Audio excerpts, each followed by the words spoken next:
Mesmo que falte amor, acompanho o Vasco aonde ele for. Nasci pra te seguir.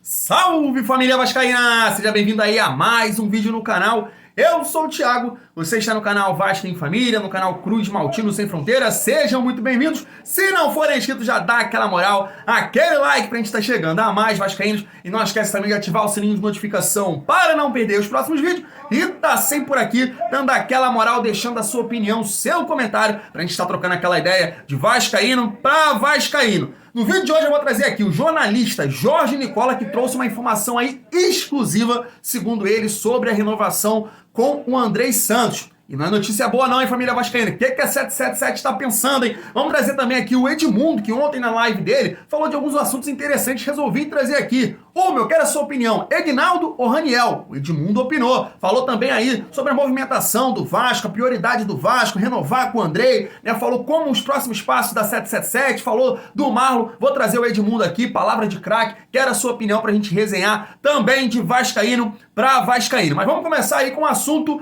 Raniel ou Egnaldo? Egnaldo ou Raniel?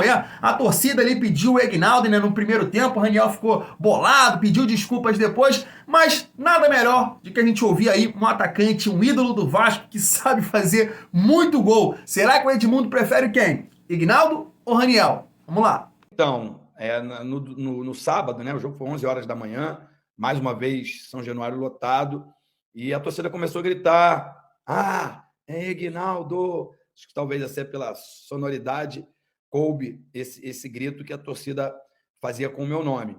E aí, cara, o Raniel se irritou, fez gestos para a torcida, dizendo para gritar mais, fazendo assim com o ouvido.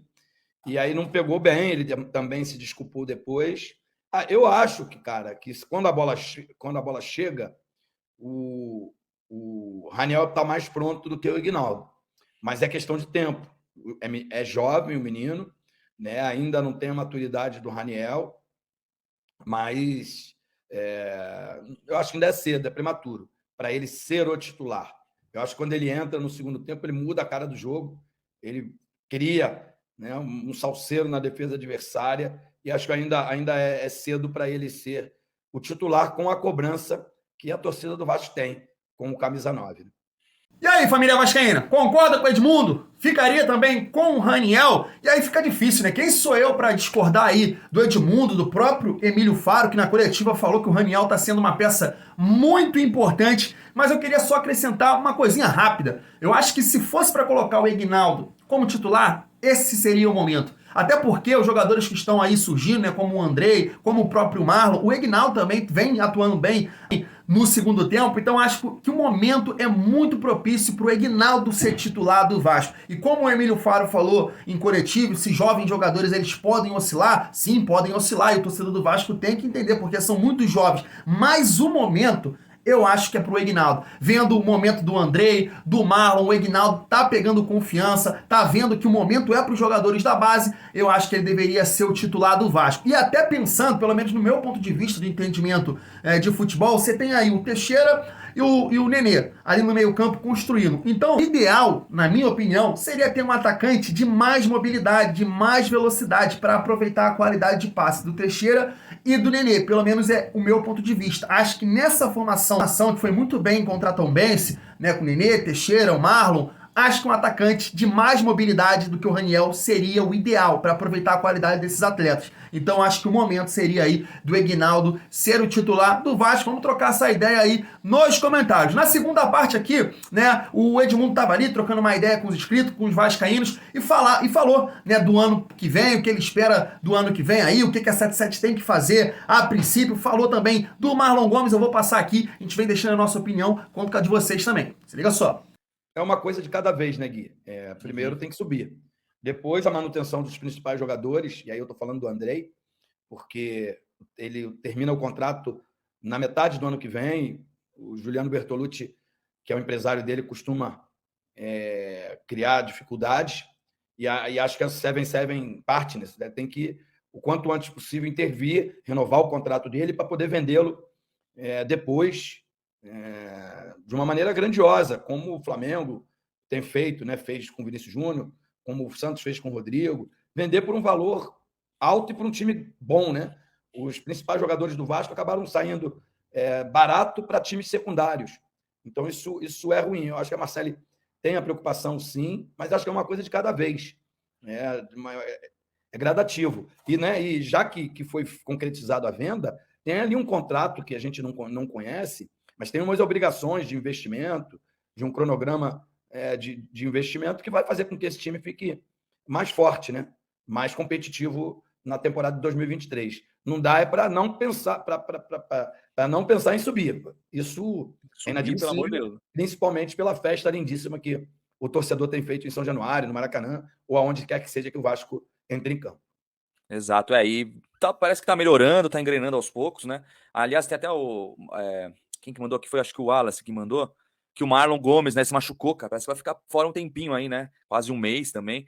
É importante, são jogadores importantes, né, Edmundo, até porque o Vasco hoje tem um elenco um pouco mais curto, assim, né? Não é aquele elenco que dá para trocar peça, faz falta, né? Então, o Marlon ganhou a posição do Peck, né? Mas no banco de reserva estava o Peck, estava o Figueiredo, estava o chileno lá, esqueci o nome dele, que foi contratado a peso de ouro nessa temporada. Enfim, então assim, é claro que o Marlon fez um golaço, fez uma partida espetacular, deu passe de coxa para o primeiro gol do Andrés, né? Do Andrei, que o Nenê foi na linha de fundo e cruzou. Palácios, lembrei, Palácios. A Cláudia mandou aqui. Então, assim, esses são bons jogadores. Então, acho que o Marlon vai ser tranquilamente substituído e espero que ele volte o quanto antes e volte no nível que ele jogou no sábado. Ele jogou muito bem. Fez um golaço, um gol que a gente tem que aplaudir de pé, porque jogada individual, tirando do goleiro, com personalidade, mas aí depois ele se machucou. Mas o Vasco continuou forte, continuou firme e ganhou até com uma certa facilidade do bom time do Tombense, que ocupa a 6ª colocação no Campeonato Brasileiro da Série B. Sobre a renovação que o Edmundo falou ainda, que é muito importante, vou deixar aí para a próxima notícia, que a gente vai trazer aqui o jornalista Jorge Nicola. Ele falou ali do Marlon, né, que tem jogadores no elenco do Vasco hoje que podem suprir aí a ausência do Marlon. E aí me permita discordar do ídolo Edmundo. Nesse momento não vejo nem o Peck, nem o Figueiredo, nem o Palácio ou qualquer outro jogador com o potencial, com o talento que o Marlon demonstrou nesses 2 jogos. Eu sei, como o Emílio Faro fala, né, que os jogadores da base podem oscilar, o Marlon poderia jogar aí 1, 2 partidas ruins, isso é normal para o jogador jovem, até para o jogador mais experiente, né, o cara oscila, então, mas acho que característica e vendo o potencial que o Marlon mostrou nessas 2 partidas, nem Peck, nem Figueiredo, nem Palácio podem contribuir da maneira que o Marlon contribuiu nessas 2 partidas. Eu venho falando isso aqui. Não foi coincidência que o Vasco jogou bem de maneira ofensiva, tanto contra a Ponte quanto a Tombense. A Ponte a gente perdeu, mas a gente merecia a vitória. Criamos diversas oportunidades, inclusive o Raniel poderia colocar esses 3 pontos na nossa conta. Perdeu vários gols. E muito porque o Marlon estava fazendo um salseiro, criando diversas oportunidades, perturbou a zaga da Ponte. E contra a Tombense, o moleque foi muito importante. Primeiro gol, participou. O segundo gol, golaço. Então, realmente, não vejo hoje no elenco do Vasco algum jogador para substituir o Marlon. Tem o Tubarão também, né? Tem o Tubarão. Ninguém vai fazer muita falta, na minha opinião. E pra gente estar finalizando o nosso vídeo, vamos trazer aqui o jornalista Jorge Nicola com essa informação aí, segundo ele, exclusiva sobre a renovação do Andrei. Preocupem. Vamos lá. Bora falar agora sobre Andrei Santos e a renovação de contrato com o Vasco da Gama. Andei lendo vários portais afirmando que uma reunião nessa semana deve garantir avanços nas tratativas para a extensão do vínculo que se encerra em agosto de 2023. A partir de fevereiro do próximo ano, o Andrei, só 18 anos de idade, a maior revelação de São Januário nos últimos tempos, já pode assinar um pré-contrato com quem bem quiser para deixar o Vasco de graça em agosto. Quero contar uma informação exclusiva para vocês. Já havia dito algumas semanas atrás que enquanto não houvesse uma mudança no comando do Vasco, com a SAF da 777 assumindo o clube, não haveria nem tratativa. Pois bem, já rolou uma primeira reunião entre o Paulo Brax, que é o novo diretor executivo de futebol da 777, com os representantes do atleta. E não sei ao certo o que pegou, mas não vai haver a extensão do vínculo por enquanto. A frase que eu ouvi é a seguinte: o Andrei não vai renovar por agora. Não posso dar mais detalhes sobre quem me contou essa frase, mas posso te assegurar que há um entrave importante. Os representantes do Andrei não estão satisfeitos com as cláusulas e condições impostas pelo Vasco e pela 777 para a extensão desse contrato. Não é a primeira vez que o Vasco irrita, incomoda, chateia aqueles que representam um atleta. E aí vai uma consideração minha. Estamos falando de um atleta com enorme potencial, jogador de seleção brasileira, para atuar em grande clube do futebol europeu. Já foi pretendido desde o início do ano pelo Barcelona, que já fez 2 ofertas diferentes, ambas recusadas. Não dá para fazer economia com esse tipo de jogador. O Vasco precisa pensar grande, com a ajuda da 777, dar um salário alto para esse atleta, aceitar condições de negociação para não perder um jogador desse tamanho. Atleta que ganha só R$7 mil por mês, até por isso a multa rescisória para clubes brasileiros é de míseros 14 milhões de reais. Para a sorte do Vasco, nenhum clube daqui quis se indispor com um gigante como o Cruz Maltino, senão já teria feito esse depósito de 14 milhões de reais e no dia seguinte já teria um atleta que vale muito, mas muito mais do que isso. Só para arrematar, vale a lembrança de que nessa temporada, no time principal, um profissional, já são 22 partidas e 5 gols marcados, 2 deles na vitória contra o Tombense, super importante em recente rodada.